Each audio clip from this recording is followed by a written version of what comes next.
अखंडमंडलाकारं व्याप्तं येन चराचरं तत्पदं दर्शितं येन तस्मै श्रीगुरुवे नमः।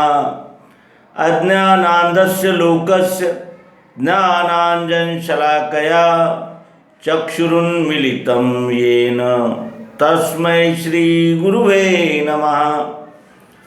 अध्यात्म विश्व विज्ञान यूट्यूब चैनल पर हमारे सभी मित्र, गुरुजन, आचार्यजन आदि सभी का इस अंक में हार्दिक स्वागत करते हैं। मित्रों, हम सब जानते हैं कि वेदांत दर्शन यह दर्शन शास्त्र का अद्भुत आविष्कार श्री कृष्णद्वैपायन व्यास जी ने किया। व्यास जी ने अद्वैत सिद्धांत की पुनर्स्थापना और विशेषकर इन 6 दर्शन शास्त्रों में अंतिम दर्शन शास्त्र वेदांत के रूप से हमारे समक्ष रखा और इस वेदांत को अपने कार्य में और अपने विचारों के द्वारा, अपने साहित्य के द्वारा आदि शंकराचार्य जी ने विस्तार से हमारे सामने प्रस्तुत किया। और आज श्रीमद् भगवद गीता और अष्टावक्र गीता आदि ग्रंथों में जिस बोध का प्रचार प्रसार हो रहा है उसी का घोष आदि शंकराचार्य जी ने किया और वेदांत दर्शन को सरल और सुबोध भाषा में हम तक पहुंचाया। मित्रों, ऐसे अनेक महान विभूति इस भारत भूमि पर आते रहते हैं और वो अपने साहित्य के द्वारा उस सत्य का उद्घोष समय समय पर करते रहते हैं। आदि शंकराचार्य जी के कुछ विचार आज हम इस अंक में आपके समक्ष प्रस्तुत करेंगे। सर्वप्रथम हम उनकी जीवनी को संक्षिप्त में देखेंगे और उसके अनंतर उनके द्वारा रचित विवेक चूड़ामणि नामक ग्रंथ का हम अवलोकन करेंगे। आइए देखें श्री शंकराचार्य जी के जीवन की ओर। शंकराचार्य जी का जन्म सन 788 ईस्वी में केरल के मालाबार क्षेत्र में कालड़ी नामक ग्राम में नंबूदरी ब्राह्मण के घर जन्म हुआ। इन्होंने उपनिषदिक व अद्वैत मत एवं ज्ञान मार्ग को पुनः प्रतिष्ठा देकर इसे पुनर्जीवित किया और इस तरह वह उनका कार्य हम सबके समक्ष है। और वे 32 वर्ष की आयु में सन 820 ईस्वी में ब्रह्मलीन हो गए। वे गोविंद भगवत पाद के शिष्य थे। ये उनके जीवन की हम संक्षिप्त जानकारी आप तक पहुँचाए। अब देखें विवेक चूड़ामणि में वे किस तरह अपने सिद्धांत का प्रतिपादन करते हैं और हम भी उनके मतों को गहराई से सुनकर, जानकर, जांचकर ये निश्चित करें कि ऐसे समय उनका आविर्भाव हुआ जब ये भारतवर्ष नास्तिकता के गर्त में फंसने ही जा रहा था और उस नास्तिकता और अनेक प्रकार की रूढ़ि परंपराओं के जाल में फंसा हुआ ये भारत अपने दिव्य वाणी से उन्होंने पुनः अपने अद्वैत वेदांत को पुनर्प्रतिष्ठापना प्राप्त कर दी। आइए उनके ग्रंथ से कुछ सूक्तियाँ आज आपके लिए। कृपया श्रूयतां स्वामिन् प्रश्नोऽयं क्रियते मया यदुत्तरमहं श्रुत्वा कृतार्थः स्या भवन्मुखात्। शिष्य कहता है, हे स्वामी, कृपया सुनिए, मैं प्रश्न करता हूँ, उसका उत्तर आपके श्रीमुख से सुनकर मैं कृतार्थ हो जाऊँगा। शिष्य अपने गुरु के चरणों में निवेदन करता है कि मैं कुछ प्रश्न पूछ रहा हूँ जो आत्मोपलब्धि के लिए अत्यंत आवश्यक है, कृपया मेरा समाधान करें। तो शिष्य पूछता क्या है? शिष्य का प्रश्न क्या है? को नाम बंधः कथमेश आगतः कथम प्रतिष्ठास्य कथम विमोक्षः को सावनात्मा परमा क आत्मा तयोर्विवेकः कथमेदुच्यताम्। बंधन क्या है, यह कैसे हुआ, इसकी स्थिति कैसे है और इससे मोक्ष कैसे मिल सकता है। अनात्मा क्या है, परमात्मा किसे कहते हैं और उसका विवेक कैसे होता है, कृपया यह सब मुझसे कहिए। तो इस तरह शिष्य ने अपनी जिज्ञासा गुरु के आगे रखी और गुरु ने उत्तर दिया, धन्योसी कृतकृत्योसी पावितं ते कुलं त्वया यद विद्याबंध मुक्त्या ब्रह्मी भववितु मिच्छसि। गुरु ने कहा, तू धन्य है, कृतकृत्य है, तेरा कुल तुझसे पवित्र हो गया है, क्योंकि तू अविद्या रूपी बंधन से छूटकर ब्रह्म भाव को प्राप्त होना चाहता है। यानी अथातो ब्रह्म जिज्ञासा, जब हृदय में ब्रह्म के विषय में जिज्ञासा जागती है तब वह यही नश्वर देह ऐसे यानी महत्वपूर्ण कार्य में उपयोग में आती है जो इस नर्तन का सार्थक करने में समर्थ होती है। और आगे गुरुदेव कहते हैं कि ऋण मोचन करता रहा पितुः संति सुतादयः बंध मोचन करता तू स्वस्मादन्यो न कश्चन। पिता के ऋण को चुकाने वाले तो पुत्रादि भी होते हैं, परंतु भव बंधन से छुड़ाने वाला अपने से भिन्न और कोई नहीं है। इसका आशय है कि हमें हमारे बंधन करता और हमें हम स्वयं को मुक्त करने वाले होते हैं, अन्य कोई हमें बंधन से नहीं छुड़ा सकता। और बंधन क्या है, अज्ञान ही तो बंधन है और उस बंधन से हमें स्वयं ही छूटना होता है। लेकिन सद्गुरु युक्ति का प्रकाश जब तक नहीं मिलता तब तक हम बंधन से छूट भी नहीं सकते, क्योंकि बंधन क्या है, अज्ञान। और अज्ञान का नाश कब होता है, जब वो ज्ञान रूपी प्रकाश हमें मिलता है, तभी हम अज्ञान के बंधन से मुक्त होते हैं। आगे सद्गुरु कहते हैं, मस्त कन्यस्त भारादिर्दुः दुःख मन्नेर्निर्विर्यते क्षुधादिकृत दुःखम तु विना स्वेन न केनचित्। जैसे सिर पर रखे हुए बोझे का दुख और भी दूर कर सकते हैं, किंतु भूख प्यास इत्यादि का दुख अपने सिवा और कोई नहीं मिटा सकता। उसी तरह पथ्यमौषध सेवा च क्रियते येन रोगिणा आरोग्य सिद्धिर्दृष्टास्य नान्यानुष्ठित कर्मणा। जैसे जो रोगी पथ्य और औषध का सेवन करता है उसी को आरोग्य सिद्धि होती देखी जाती है, किसी और के द्वारा किए हुए कर्मों से कोई निरोग नहीं होता। वस्तु स्वरूपम स्फुट बोध चक्षुषा स्वेनेव वेद्यम न तु पंडितेन चंद्र स्वरूपम निज चक्षुषैव ज्ञातव्यम नरेव गम्यते किम। विवेकी पुरुष को वस्तु का स्वरूप भी स्वयं अपने ज्ञान नेत्रों से ही जानना चाहिए। चंद्रमा का स्वरूप अपने ही नेत्रों से देखा जाता है, दूसरों के द्वारा क्या जाना जा सकता है।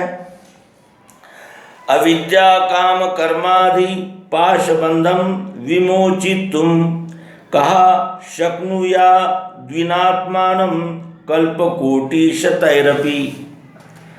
अविद्या कामना और कर्मादि के जाल के बंधनों को 100 करोड़ कल्पों में भी अपने सिवा और कौन खोल सकता है। अपना ही बंधु आत्मा है और अपना ही बैरी है, ये श्रीमद् भगवद गीता में भगवान श्री कृष्ण जी भी कह देते हैं, जिसका उद्घोष पुनः शंकराचार्य जी इस गुरुमुख से व्यक्त कर रहे हैं। आत्मज्ञान का महत्व बताते हुए वे कहते हैं, न योगेन न सांख्येन कर्मणा नो न विद्या ब्रह्मात्मैकत्वबोधेन मोक्ष सिद्धयति नान्यथा। मोक्ष न योग से सिद्ध होता है, न सांख्य से, न कर्म से और न विद्या से। वह केवल ब्रह्म और आत्मा की एकता के ज्ञान से ही होता है और किसी प्रकार नहीं। वीणाया रूप सौंदर्य तंत्रीवादन सौष्ठवम प्रतारंजन मात्रम तन्न साम्राज्याय कल्पते। वाग वैखरी शब्दझरी शास्त्र व्याख्यान कौशलम वैदुष्यम विदुषाम तद्विभूतये न तु मुक्ते। जिस प्रकार वीणा का रूप लावण्य तथा तंत्री को बजाने का सुंदर ढंग मनुष्यों के मनोरंजन का ही कारण होता है, उससे कुछ साम्राज्य की प्राप्ति नहीं होती, उसी प्रकार विद्वानों की वाणी की कुशलता, शब्दों की धारावाहिकता, शास्त्र व्याख्यान की कुशलता और विद्वत्ता भोग का ही कारण हो सकती है, मोक्ष का नहीं। अविज्ञाते परे तत्वे शास्त्रादितिस्तु निष्फला विज्ञतेपि परे तत्वे शास्त्रादितिस्तु निष्फला। परम तत्व को यदि नहीं जाना तो शास्त्राध्ययन निष्फल होता है, और यदि परम तत्व को जान लिया तो भी शास्त्राध्ययन निष्फल ही है, क्योंकि जब बोध हो जाता है तो फिर शास्त्र का क्या करेंगे।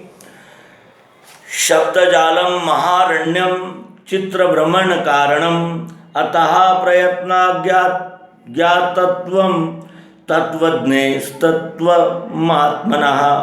शब्दजाल तो चित्त को भटकाने वाला एक महान वन है, इसीलिए किन्हीं तत्वज्ञानी महात्मा से प्रयत्न पूर्वक आत्म तत्व को जानना चाहिए। अज्ञान सर्पदृष्टस्य ब्रह्मज्ञानौषधं विना किमु वेदैश्च शास्त्रैश्च किमु मंत्रे किमौषधे। अज्ञान रूपी सर्प से डसे हुए को ब्रह्मज्ञान रूपी औषधि के बिना वेद से, शास्त्र से, मंत्र से और औषध से क्या लाभ। न गच्छति विना पानम व्याधिरौषध शब्दतः विना परोक्षानुभवम ब्रह्म शब्देन मुच्यते।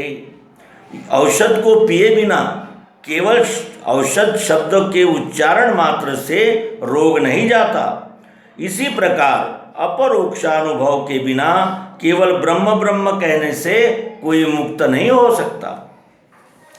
अकृत्वा दृश्यविलय मज्ञात्वा तत्वमात्मनः ब्रह्म शब्दे कुतो बुद्धिरुक्ति मात्र फलैर्नृणाम। बिना दृश्य प्रपंच का विलय किए और आत्म तत्व को जाने केवल बाह्य शब्दों से, जिनका फल केवल उच्चारण मात्र ही है, मनुष्यों की मुक्ति कैसे हो सकती है। अकृत्वा शत्रु संहार मगत्वाखिल भूश्रियम राजाय हिति शब्दान्नो राजा भवितुर्महर्ति। बिना शत्रुओं का वध किए और बिना संपूर्ण पृथ्वी मंडल का ऐश्वर्य प्राप्त किए मैं राजा हूँ, ऐसा कहने से ही कोई राजा नहीं हो जाता। आपनोक्तिम खननम तथोपरिशीलाध्युत्कर्षणम स्वीकृतिम निक्षेपः समपेक्षते नहीं बहि शब्दैस्तु निर्गच्छति। तद्वद् विदोपदेश मनन ध्यानादिभिः न लभ्यते। माया कार्य तिरोहितं स्वममलं तत्वं न दुर्युक्ति भी।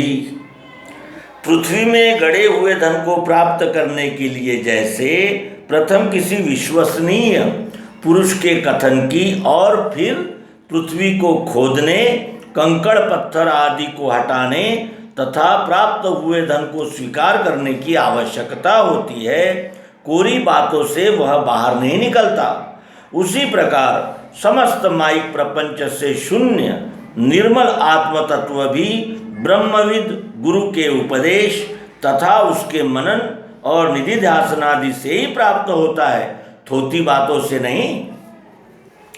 तस्मात् सर्व प्रयत्नेन भवबंध विमुक्तये स्वैरेव यत्नः कर्तव्यो रोगादा दिवीव पंडिते। इसलिए रोग आदि के समान भवबंधन की निवृत्ति के लिए विद्वान को अपनी संपूर्ण शक्ति लगाकर स्वयं ही प्रयत्न करना चाहिए। यस्त्वद्यात् कृतः प्रश्नो वरीयंछास्त्र विन्मतः सूत्रप्रायो निगूढ़ार्थो ज्ञातव्यश्च मुमुक्षुभिः। तूने आज जो प्रश्न किया है शास्त्रज्ञ जन उसको बहुत श्रेष्ठ मानते हैं। वह प्रायः सूत्र रूप है तो भी गंभीर अर्थयुक्त और मुमुक्षुओं के जानने योग्य है। शृण्वाश्वावहितो विद्वन्य मया समुदीर्यते तदेतच्छर्वणास्तद्यो भवबंधाद्विमोक्षसे। हे विद्वन, जो मैं कहता हूँ सावधान होकर सुन, उसको सुनने से तू शीघ्र ही भवबंधन से छूट जाएगा। मोक्षस्य हेतु प्रथमो निगध्यते वैराग्यमन्तन्त मनिस्तस्वस्तुषु ततः शमश्चापि दमस्तितिक्षा न्यासः प्रसक्ताखिल कर्मणा भूषम ततः श्रुतिस्तमन्नन्नं सतत्वध्यानं चिरं नित्य निरंतरं मुने ततो विकल्पं परमेत्य विदानी हैव निर्वाण सुखम समृच्छति। मोक्ष का प्रथम हेतु अनित्य वस्तुओं में अत्यंत विराग होना कहा है। तदंतर शम दम तितिक्षा और संपूर्ण आसक्ति युक्त कर्मों का सर्वथा त्याग है। तदुपरांत मुनि को श्रवण मनन और चिरकाल तक नित्य निरंतर आत्म तत्व का ध्यान करना चाहिए। तब वह विद्वान परम निर्विकल्पावस्था को प्राप्त होकर निर्वाण सुख को पाता है। यद्बोधव्यम तवेदानीमात्मानात्म विवेचनम तदुच्यते मया सम्यक श्रुत्वात्मन्यवधाय धारय। जो आत्म अनात्म विवेक अब तुझे जानना चाहिए वह मैं तुझे समझाता हूँ, तू उसे भली भांति सुनकर अपने चित्त में स्थिर कर। तो मित्रों, ये पूर्वार्ध है श्रीमद् शंकराचार्य जी के विवेक चूड़ामणि इस ग्रंथ का। शिष्य ने प्रश्न पूछा है कि मेरा परम कल्याण के होने के लिए मुझे आत्म तत्व का उपदेश कीजिए। और अब श्री गुरु शिष्य के शंकाओं का समाधान करेंगे जो हम आगामी अंक में आपके समक्ष प्रस्तुत करने जा रहे हैं। आपसे निवेदन है कि विवेक चूड़ामणि यह आदि शंकराचार्य द्वारा रचित ग्रंथ का हम भी संपूर्ण गंभीरता से अध्ययन करें, जाने और जिधर वो लक्ष्य कराते हैं ब्रह्म ज्ञान की ओर, उधर ही हमने भी अपने संपूर्ण मन बुद्धि चित्त अहंकार इन अंतरेंद्रिय और संपूर्ण बाह्येंद्रिय और ज्ञानेंद्रिय के द्वारा एकाग्र होकर हम भी इस ज्ञान को धारण करें और अपने नरजन्म का सार्थक करें। धन्यवाद। नर्मदे।